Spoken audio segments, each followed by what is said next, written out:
네, 이제 12월 말에 접어들었습니다. 12월 하면 흔히들 겨울의 추운 날씨임에도 불구하고 사람들의 마음을 따뜻하게 하는 달처럼 느껴지는 거죠. 왜 그렇습니까? 그 이유는 성탄절 때문이라고 생각이 됩니다. 거리에는 캐롤이 많이 흘러나옵니다. 요즘에는 많이 줄었는데 한 5년, 10년 전만 해도 지금도 번화가에는 캐롤이 많이 흘러나오죠. 캐롤이 많이 흘러나왔었고, 또 크리스마스 트리가 장식되어 있고, 또 그 트리와 건물들 사이에는 꼬마 전구들이 수많이도 장식되어 있죠. 이런 수많은 꼬마 전구들로 인해서 밤이 돼도 12월은 참 밝은 느낌이 듭니다. 환해요.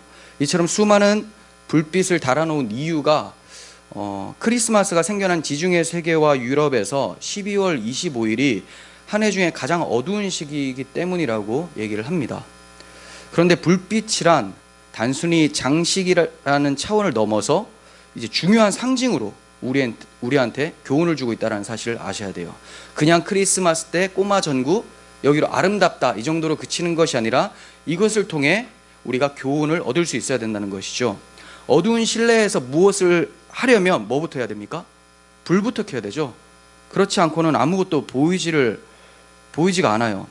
크리스마스는 많은 영적인 의미를 담고 있지만 우리가 그 중에서도 이 빛에 대해서 먼저 알지 않고 다른 것을 묵상한다면 정말 소중한 것들을 많이 잃어버릴 수가 있습니다. 세상은 어두운 곳입니다. 이 어두운 세상에서 예수님께서는 빛으로 오셨다는 것을 성탄절을 통해서 우리는 묵상을 할 수가 있습니다. 예수님께서 빛이 되어주시지 않으시면 결코 어두운 세상에서 사람들은 스스로 빛을 발할 수가 없다는 것, 구원의 길로 나아갈 수 없다는 것을 우리는 알고 있습니다. 마태는 오늘 본문 이사야서 9장 1절에서 2절을 인용해서 예수님이 그 구원의 빛이시다라는 것을 증언을 합니다. 마태복음 4장 12절을 보시면 예수께서 요한이 잡혔음을 들으시고 갈릴리로 물러가셨다가 나사렛을 떠나 스불론과 납달리 지경 해변에 있는 가버나움에 가서 사시니 이는 선지자 이사야를 통하여 하신 말씀을 이루려 하심이라. 일렀으되 스불론 땅과 납달리 땅과 요단강 저편 해변길과 이방의 갈릴리여 흑암에 앉은 백성이 큰 빛을 보았고 사망의 땅과 그늘에 앉은 자들에게 빛이 빛이었도다 하였느니라. 네, 마태는 예수님이 이사야가 선포했었던 그 빛이었다, 흑암을 비추는 빛이었다라고 증언을 했어요. 근데 마태뿐만이 아니에요. 요한 또한 예수님이 빛이시라는 것을 증언을 합니다.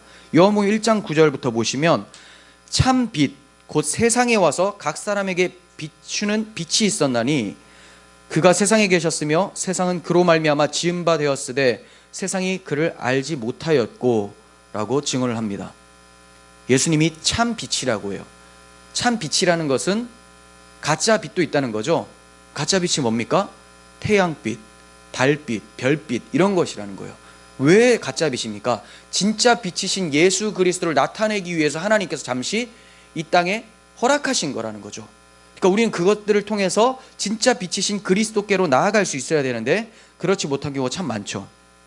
어두운 세상에 빛으로 오셨다고 증언을 하고 있는데 어두운 세상이라는 것은 뭘 얘기를 할까요? 세상 사람들이 봤을 때는 이게 무슨 어두운 세상이냐, 이렇게 꼬마 전구가 많고 또 햇빛도 비춰지고 너무나 밝은 것 같은데 왜 어두운 세상이냐 이렇게 물을 거예요. 하지만 성경에서 어두움이라는 단어는 단지 이 세계 자체가 우리 눈에 볼 때 어두워 보인다라는 것을 얘기를 하는 것이 아니라 아담의 타락으로 인해서 빛이신 하나님을 떠난 상태를 어둠이라고 얘기를 하고 있죠. 하나님을 떠난 상태, 이 어둠의 상태로 인해서 사람들은 죄악을 저지르게 됩니다. 그리고 이 죄악 때문에 거기에 상응하는 심판을 받게 되죠. 사람들은 죄악된 행위에 대해서는 어느 정도 위기의식을 느끼는 것 같아요. 내가 이 죄를 저지르면 이게 저지르면 안 되는데, 이 죄에 대한 것은 위기의식을 어느 정도 느낍니다. 하지만 그 죄악된 행위가 어디에서부터 시작되는지에 대해서는 사실 알지를 못합니다. 이 죄를 안 지어야 되겠다, 이거 왜 이 죄를 행할까, 이 생각을 하는데 이 죄가 어디서부터 나온지는 몰라요. 어디서부터 나온지를 모르니까 이걸 해결할 능력이 없다는 거죠. 사람들이 왜 죄를 짓습니까? 이것은 사람의 본성이 죄로 물들었기 때문에 그래요. 하나님을 모르고 하나님의 자리에 자신이 올라가 있는 상태가 바로 죄로 물든 상태입니다. 하나님을 모르고 하나님의 자리에 올라가서 자신이 하나님 자리에 앉아 있는 그 상태, 이 상태는 사람들이 참 좋아할 만한 상태라고 보지만 성경에서는 이게 죄로 물든 상태고 이게 흑암 자체다라고 얘기를 하는 거예요. 흑암 자체다. 사람들은 이 어둠을 물리치기 위해서 여러 가지 노력들을 합니다. 하지만 여러 가지 노력을 한다 하더라도 이것은 하나님 편에서 보았을 때는 그냥 죄라는 거예요. 죄. 어둠의 본질적인 문제는 모른 채 인간의 방법과 힘으로 이 어둠을 해결하려고 하죠. 하지만 해결도 안 되고 하나님은 그 발버둥 자체를 더욱더 흑암을 나타내려고 하는 시도다라고 보신다는 겁니다. 예를 들어 사람들이 어떤 노력을 합니까? 사회를 개혁하자라는 구호를 해요. 그리고 세상 법을 통해서 이렇게 만들어내자. 그러면 좋은 날이 올 것이다. 어둠이 물러갈 것이다 라고 해요. 사회개혁이 있죠. 또 자아성찰이 있습니다. 이렇게 내가 스스로를 수련하면 깨끗한 날이 오겠지, 밝은 세상이 오겠지라고 합니다. 또 사람들은 자신의 이 어두운 삶 그리고 세상에 대한 안타까움 때문에, 이 세상에 대한 안타까움은 결국은 자기 때문이에요. 그것 때문에 어디 갑니까? 무당을 찾아가는 경우가 참 많아요. 어떻게 하면 이런 것들이 없어질까요? 내 삶의 어둠들이 사라질까요? 물어보죠. 하지만 해결이 안 됩니다. 어둠은 사라지지 않죠.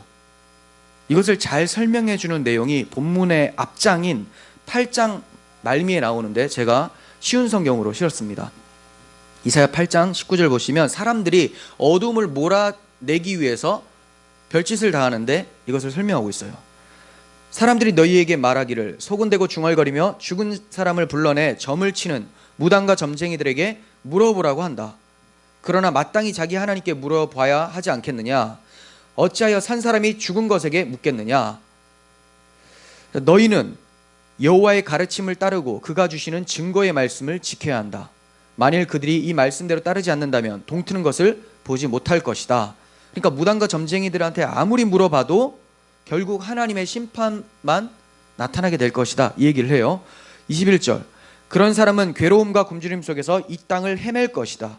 그들은 굶주림을 이기지 못해 화를 내고 위를 쳐다보며 자기들의 왕과 하나님을 저주할 것이다. 그들이 땅을 둘러볼지라도 오직 고통과 어둠과 무서운 그늘만 보일 것이다. 그들은 어둠 속으로 내몰릴 것이다. 네, 사람들이 여러 가지 방편을 씁니다.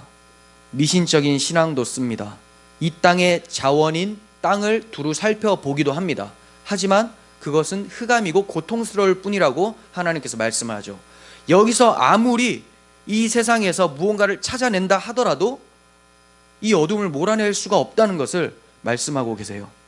인간이 내어놓는 것들의 결과는 오직 고통과 어려움과 무서운 그늘뿐이다 라고 말씀하고 있어요. 사람들은 성탄절을 대하면서 스스로 또는 서로 말하기를 힘을 내자, 우리 힘을 합치면 세상은 아름답게 만들어질 거야, 이렇게 외칩니다. 정말 그렇습니까?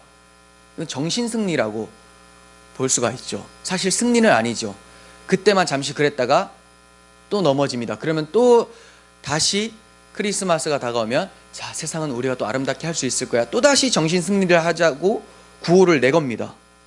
뭐 사람들끼리 모여가지고 하지 않더라도 스스로 그런 생각을 합니다. 아, 세상은 아름다워질 수 있어. 봐, 캐롤도 흘러나오고 불빛도 있잖아. 서로 선물도 주고 얼마나 따뜻해. 그런 생각을 하면서 정신승리를 하려고 해보지만 그 공허함을 일시적으로는 잊을 수 있어도 또다시 그 공허함이 찾아온다는 거죠.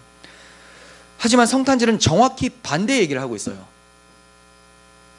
세상 사람들이 가지고 있는 사고와 정확히 반대 얘기를 하고 있습니다. 어두움을 몰아내는 진짜 능력은 사람들에게 있지 않고 오직 하나님께 있다는 것을 말씀하고 있다는 거예요. 찰스 스펄전 목사님은 그리스도께서 이 땅에 오신 이유에 대해서 이렇게 설명을 하고 있습니다. 하나님께서는 우리의 의가 다 더러운 옷과 같다는 사실을 아신다.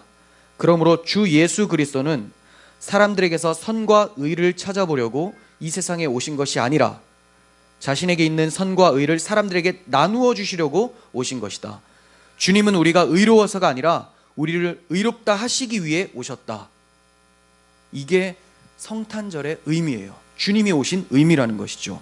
우리의 의로는 절대로 어둠을 이겨낼 수가 없습니다. 우리의 의가 어둠 속에서 피어난 것이기 때문에 빛이 될 수가 없어요. 어둠에서 발견한 건데 어떻게 이게 빛이 되겠습니까? 어둠은 어둠이지. 근데 어둠에 빛이 생기면 그때부터는 어둠이 아닌 게 되는 거죠. 어둠 속에서 무엇을 발견할 수 있겠습니까? 아무것도 발견할 수가 없어요. 그것은 의가 아니라 악입니다. 사람들이 어둠 속에서 찾아낸 것은 의가 아니라 악이라는 거죠. 자신들끼리는 이게 의로운 거다라고 해요. 이런 의가 있으면 하나님께 용납될 거야 라고 생각을 하지만 하나님은 그거는 어둠에서 피어난 것이기 때문에 여전히 악이야 라고 말씀하신다는 거죠. 성경에서 어둠의 세력에 무관심하지 말고 싸워 이기라라는 말씀이 있습니다. 싸워 이겨라. 어둠을 이겨라. 그렇다고 해서 이 말씀을 오해하시면 안 돼요. 이것은 우리 주님이 십자가에서 어둠을 이기셨으니 그 십자가에서 함께 못 박히고 함께 살아서 그리스도의 능력으로 어둠을 몰아내라는 거예요. 왜? 예수님이 이미 어둠을 이기셨으니 너희도 그 어둠 이기신 그리스도 안에서 어둠을 몰아내는 것을 경험해봐라 이거예요. 우리가 몰아내는 것이 아니라 예수님이 십자가에서 사탄 마귀의 권세를 물리치셨으니 이제 그분 안에서 그것을 경험하라 이거죠. 근데 사람들은 예수님이 물리치신 어둠에 대해서는 생각하지 않고 자기가 그 어둠을 몰아내려고 해요. 근데 몰아내려고 하는 그 모든 것이 뭡니까? 사실은 어둠을 더 끌어당기는 것이라는 거예요. 성경은 믿음으로 싸워 이기라고 얘기를 합니다. 이것이 복된 소식이죠. 왜 그렇습니까? 어둠에 잠식당하는 것이 아니라 싸워서 이길 수 있도록 하셨다라는 얘기이기 때문에 그래요. 그리고 이미 머리 되시는 주님이 이겼기 때문에 그 이김에 동참해서 이제 삶 속에서 경험해 가라. 이렇게 복된 소식을 말씀하고 있는 거예요. 성경은 불가능과 가능을 동시에 얘기를 합니다. 불가능은 어떤 것입니까? 어두운 세상의 인간들의 상태는 너무나 심각해서 스스로 치유받거나 구원할 수 없다. 절대로 세상의 어둠을 몰아낼 수가 없다라고 불가능을 얘기를 하죠. 동시에 가능도 얘기를 합니다. 세상은 심히 어둡지만 그럼에도 불구하고 희망이 있다. 그 희망이 무엇입니까? 본문 2절을 보시면 사망의 그늘진 땅에 거주하던 자에게 빛이 도다. 빛이 도다. 빛이 희망입니다. 이것이 성탄절 메시지예요. 근데 이 말씀을 자세히 보시면 세상에서 빛이 솟아났다. 세상에서 빛이 나타났다 라고 하지 않고 세상에 빛이 도다라고 해요. 그럼 세상에라는 말은 세상이 아니라는 거죠. 세상 밖에서 빛이 도다라고 하고 있어요. 솟아났다가 아니라 빛이 도다. 바깥에서 오는 빛을 얘기를 합니다. 바로 하나님의 아들 예수께서 빛으로 이 땅에 오셨다는 것이죠. 인간으로서는 이 빛을 만들어낼 사람이 없기 때문에 하나님께서 자기 아들을 이 땅에 보내주신 거예요. 요한복음 8장 12절 예수께서 또 말씀하여 이르시되 나는 세상의 빛이니 나를 따르는 자는 어둠에 다니지 아니하고 생명의 빛을 얻으리라. 요한복음 12장 46절 나는 빛으로 세상에 왔나니 물은 나를 믿는 자로 어둠에 거하지 않게 하려 함이로다. 이 복된 소식을 하나님께서 우리에게 주셨는데 우리는 그 예수라는 빛을 바라보지 않으려고 안간힘을 쓰는 것을 보게 돼요. 얼마나 안타깝습니까? 인간 편에서는 절대로 빛을 만들어낼 수가 없습니다. 오직 하나님이 은혜로 우리에게 보내주신 거예요. 그러므로 모든 인간들이 어둠에서 벗어나서 하나님의 영광을 경험하려면 빛이신 그리스도를 보내주신 하나님의 은혜로만 가능하다는 것을 알아야 됩니다. 우리는 여기에서 또 하나의 기쁜 소식을 발견할 수가 있어요.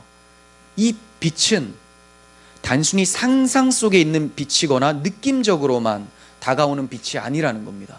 실제적인 빛이라는 것을 말씀하고 있어요. 요한일서 1장 1절 보겠습니다. 태초부터 있는 생명의 말씀에 관하여는 이 말씀은 예수 그리스도라고 요한복음에서 이 요한이 얘기를 하죠. 생명의 말씀에 관하여는 우리가 들은 바요, 눈으로 본 바요, 자세히 보고 우리 손으로 만진 바다. 이 생명이 나타난 바 된지라. 이 영원한 생명을 우리가 보았고 증언하여 너희에게 전하노니 이는 아버지와 함께 계시다가 우리에게 나타내신 바 된 이시니라. 우리에게 나타났다라고 말씀합니다. 하나님의 아들이 인간의 몸으로 실제로 이 땅에 오셨어요. 실제로. 그냥 타 종교처럼 그 상상 속에서 그냥 교훈만 얻으면 된다가 아니라 이러한 역사성이 있다는 거예요. 실제로 오셨다. 그리고 사람들과 함께 유대 땅을 거니시면서 그들과 생활하셨습니다. 그러므로 인간이 살아계신 하나님을 보게 된 겁니다.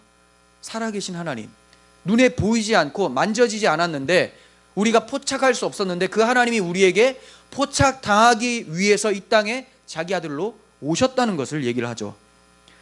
하나님을 보고 만지게 되면 어떻게 됩니까? 죽게 된다는 것을 우리는 구약 성경을 통해서 잘 알고 있습니다. 거룩한 하나님 앞에 죄인이 가까이 가게 되면 반드시 죽습니다. 하지만 하나님의 아들이 성육신 하심으로 우리에게 오셨고 그분을 통해서 하나님을 보고 만질 수 있도록 하신 거예요. 예수님과 그 하나님과 식사할 수 있도록 또 하셨어요. 함께 누워서 잘 수도 있게 하셨죠. 이런 의미에서 사실 성탄절은 감상적인 날이라기보다는 가장 현실적인 해답을 제시하는 날이죠. 가장 현실적인 해답이에요.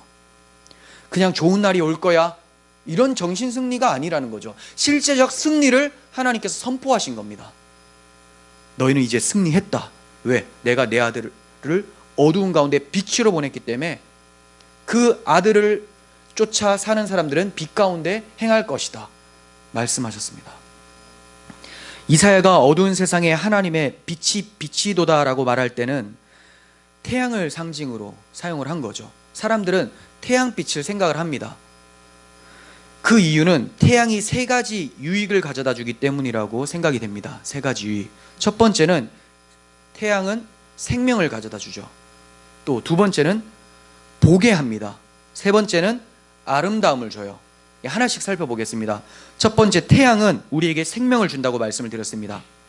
해는 모든 생명의 원천으로 사람들이 압니다. 이는 하나님이 모든 생명의 원천이심을 가르쳐 주시기 위한 수단으로 이 세상에 달아놓으신 거라는 거죠. 그러니까 태양을 경배해서는 안 되고 태양을 통해 하나님이 우리의 생명이라는 것을 우리는 알고 그 하나님을 경배해야 된다는 거예요. 그래서 바울은 우리가 하나님을 힘입어서만 살며 기동하며 존재한다라고 얘기를 해요. 하나님만 바라보면서 우리가 살게 된다. 왜? 그분이 우리의 생명줄이기 때문에. 우리가 존재함은 순전히 하나님이 매 순간 우리를 붙들어 세우시기 때문이에요. 이것은 단순히 생물학적인 생명만을 말씀드리는 것이 아닙니다. 참 생명의 근원이신 하나님 안에서 살게 되는 영적 생명을 그리스도라는 빛을 통해서 얻게 된다는 사실을 말씀을 하는 거예요. 하나님을 통해서 살며 기동하며 존재한다. 목숨은 당연하죠. 영혼의 생명, 이것 또한 하나님께서 주신다라는 것을 말씀합니다. 빛으로 오신 그리스도를 힘입지 않고선 하나님께 살아있는 자라는 평가를 절대로 받을 수가 없어요. 하나님은 죽은 자의 하나님이 아니라 산 자의 하나님이십니다. 마태복음 22장 32절을 보시면 나는 아브라함의 하나님이요 이삭의 하나님이요 야곱의 하나님이로다 하신 것을 읽어보지 못하였느냐. 하나님은 죽은 자의 하나님이 아니요 살아있는 자의 하나님이시라. 언약 안에서 죽은 자들이 바로 산 자들이다 이 말이에요. 아브라함과 이삭과 야곱의 하나님이란 말은 내가 그들과 언약한 언약의 하나님이다. 그러니까 이 언약 관계에 놓인 사람들, 하나님 말씀을 받고 언약의 실체이신 그리스도를 영접한 모든 사람들은 하나님이 어떻게 보신다고요? 살아있는 자로 보신다는 거예요. 그 언약 관계에 놓이지 않은 그리스도를 믿지 않는 사람들은 하나님이 죽은 자라고 보죠. 하나님은 어떤 사람의 하나님입니까?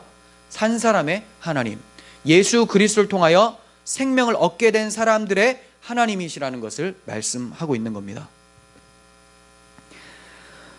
그러므로 그리스도를 믿지 않는 자는 결코 하나님 앞에서 산자가 될 수가 없고 심판날에 하나님의 진노를 면할 수가 없는 거예요. 그리스도께서 생명의 빛으로 우리에게 오셨습니다. 두 번째, 태양은 우리에게 진짜를 보게 해요.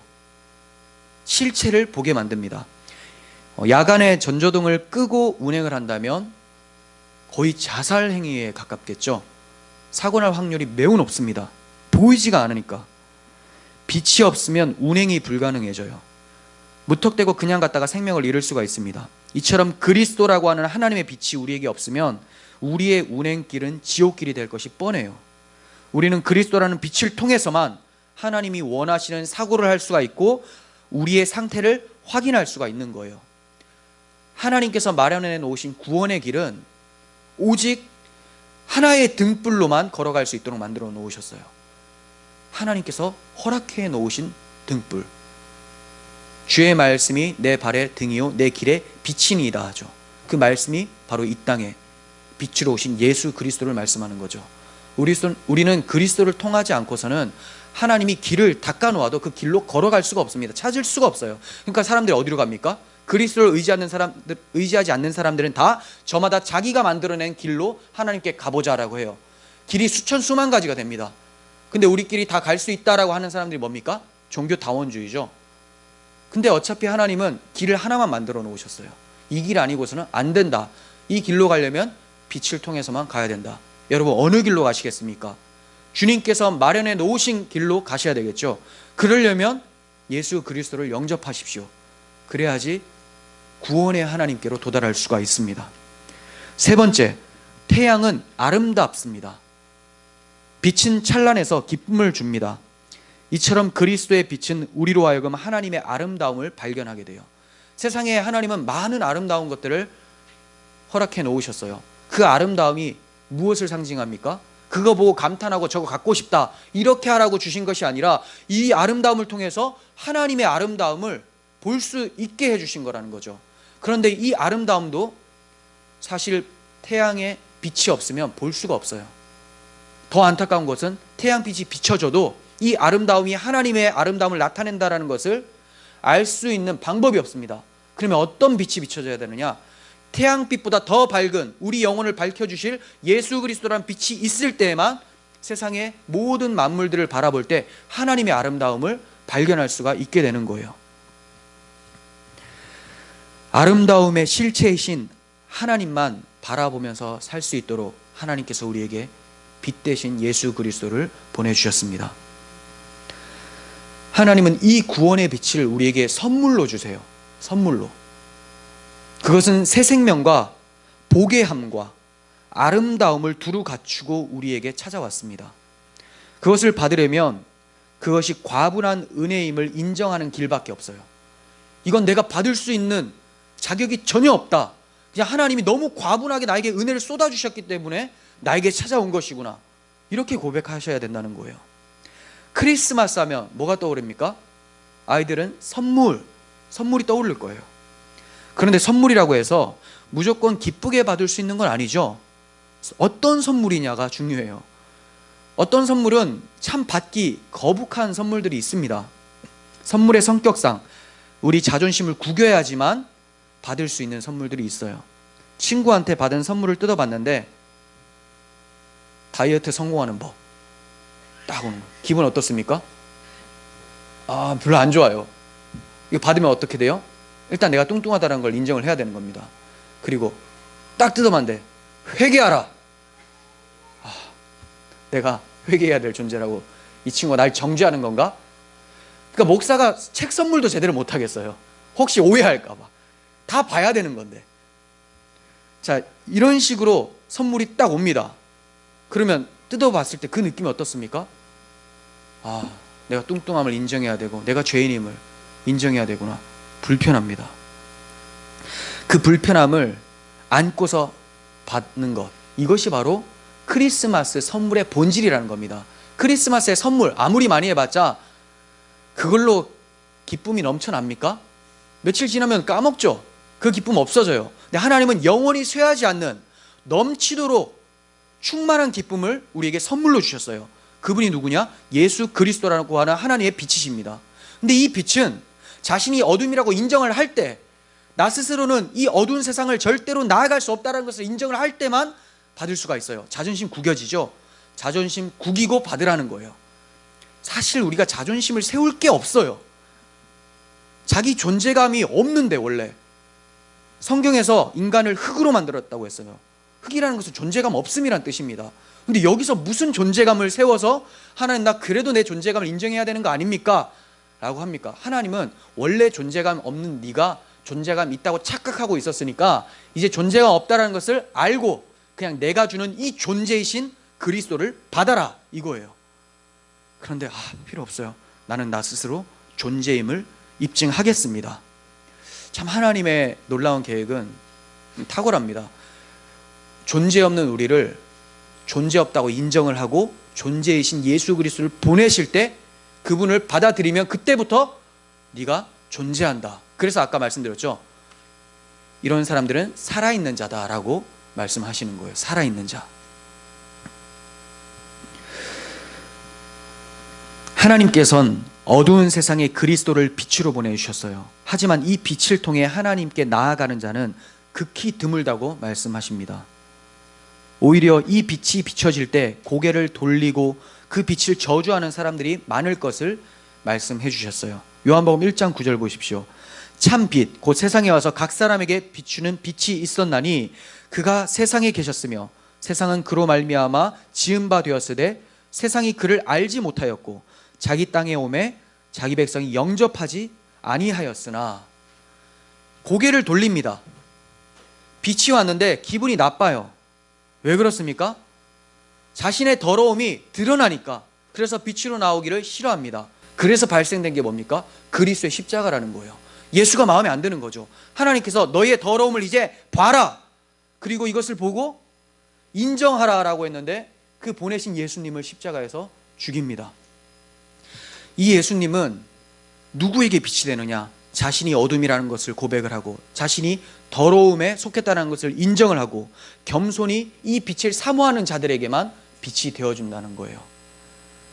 자존심을 완전히 버리시고 하나님 앞에 참된 회개를 하실 때 하나님의 빛은 여러분들의 마음을 비추셔서 생명과 보게함과 아름다움을 누릴 수 있도록 만들어내실 거예요. 하나님은 우리들에게만 낮아지라고 말씀하시는 게 아니에요. 하나님 아들 예수 그리스도를 이미 이 땅에 가장 낮은 자의 모습으로 보내셨습니다. 그리고 우리의 손에 죽게 하셨어요. 이것을 알기 때문에 우리가 낮아지는 것이죠. 엄밀히 말하면 원래 낮은 자라는 것을 인정하라는 거예요. 하나님의 아들은 높으신 분인데 낮아지신 것이고 우리는 원래 낮은 자들인데 스스로 높다 하니 이제 낮은 것을 인정하라, 이것뿐이에요. 원래 내가 높은 자인데 하나님이 낮추라고 하면 사실 기분 나쁠 수 있습니다. 근데 사실 우리는 낮출 게 아니라 원래 낮아요.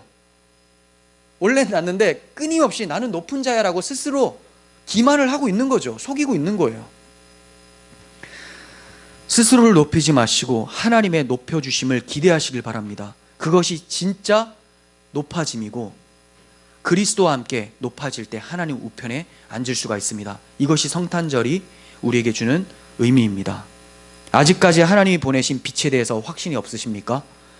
그 빛을 경험하지 못하셨습니까? 그렇다면 하나님의 약속을 믿으시고 간절히 구하시기를 바랍니다. 이사야 42장 7절, 내가 예수님을 얘기를 합니다. 눈먼 자들의 눈을 밝히며 갇힌 자를 감옥에서 이끌어내며 흑암에 앉은 자를 감방에서 나오게 하리라. 내가 맹인들을 그들이 알지 못하는 길로 이끌며 그들이 알지 못하는 지름길로 인도하며 암흑이 그 앞에 광명이 되게 하며 구분대를 곧게 할 것이라. 내가 이 일을 행하여 그들을 버리지 아니하리니. 하나님이 약속해 주셨어요. 약속. 하나님께서 약속하신 것은 반드시 이루어지죠. 이미 우리는 이루어졌다라고 그냥 보시면 돼요. 어차피 이루실 거기 때문에. 그럼 무엇입니까? 우리가 그 빛을 발견하지 못했고 경험하지 못했다면 나아오는 자들에게는 반드시 이 빛이 심겨진다는 것을 알죠. 그런 마음을 먹으면 여러분들 마음 가운데 이미 그 빛이 여러분들의 어둠을 밝히고 계시고 여러분들을 회개의 자리로 인도하셔서 정말 하나님의 영광스러운 가운데로 인도하실 줄 믿습니다. 세상에 비치신 그분이 어둠으로 내려가신 것은 우리를 하나님의 아름다운 빛 가운데로 인도해내기 위해서예요. 베드로전서 2장 9절을 보십시오. 그러나 너희는 택하신 족속이요 왕 같은 제사장들이요 거룩한 나라요 그의 소유된 백성이니 이는 너희를 어두운 데서 불러내어 그의 기이한 빛에 들어가게 하신 이의 아름다운 덕을 선포하게 하려 하심이라. 너희가 전에는 백성이 아니더니 이제는 하나님의 백성이요 전에는 긍휼을 얻지 못하였더니 이제는 긍휼을 얻은 자니라. 우리가 그 빛을 알고 하나님의 영광을 알게 된 자라면 이제 무엇을 해야 될까요?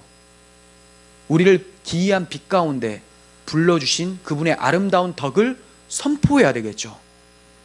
성탄절의 의미를 세상에 전해야 되는 거예요. 다들 산타클로스를 바라보고 세상의 선물을 기대하고 서로 잔치를 벌이는 그런 시간일 때 우리는 가서 진짜 잔치해야 될 것은 어린 양의 혼인잔치다. 하나님께서 어두운 가운데 빛을 보내주셨다라는 것을 말씀해 주셔야 돼요. 그냥 메리 크리스마스로 끝나는 것이 아니라 그 의미를 보내주십시오. 그리고 새해에는 예수 그리스도와 함께 빛 가운데 하나님께로 나아가자라고 얘기하실 수 있어야 되는 것입니다.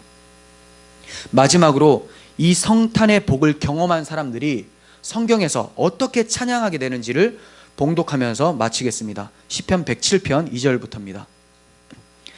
주님께 구원받은 사람들아, 대적의 손에서 구원을 받은 사람들아, 모두 주님께 감사드리라. 동서남북 사방에서 주님께서 모아들이신 사람들아, 모두 주님께 감사드리라. 사람이 어둡고 캄캄한 곳에서 살며 고통과 쇠사슬에 묶인 것은 그들이 하나님의 말씀을 거역하고 가장 높으신 분의 뜻을 저버렸기 때문이다. 그러므로 주님께서는 그들의 마음에 고통을 주셔서 그들을 낮추셨으니 그들이 비틀거려도 돕는 사람이 없었다. 그러나 그들이 고난 가운데서 주님께 부르짖을 때 그들을 그 공경에서 구원해 주셨다. 어둡고 캄캄한 데서 건져주시고 그들을 얽어맨 사슬을 끊어주셨다. 주님의 인자하심을 감사하여라. 사람에게 베푸신 주님의 놀라운 구원을 감사하여라. 주님께서 놋 대문을 부수시고 쇠 빗장을 깨뜨리셨기 때문이다. 아멘. 이것이 우리가 찬양해야 될 바입니다. 놀라우신 하나님, 놀라우신 하나님의 빛이신 그리스도를 찬양합니다. 기도하겠습니다. 우리에게 거룩한 하나님의 빛을 선물로 보내주신 하나님, 이제 우리가 우리의 자존심을 다 내려놓고 우리의 어둠을 인정하며 빛 대신 그리스도께로 나아가길 원합니다. 그 빛 대신 그리스도께서 우리를 통치해 주시고 우리의 앞길에 등불과 빛이 되어 주셔서 하나님께서 마련해 놓으신 구원의 길로 걸어가며 빛 대신 아버지 품으로 갈 수 있도록 도와주시옵소서. 예수님의 이름으로 기도합니다. 아멘.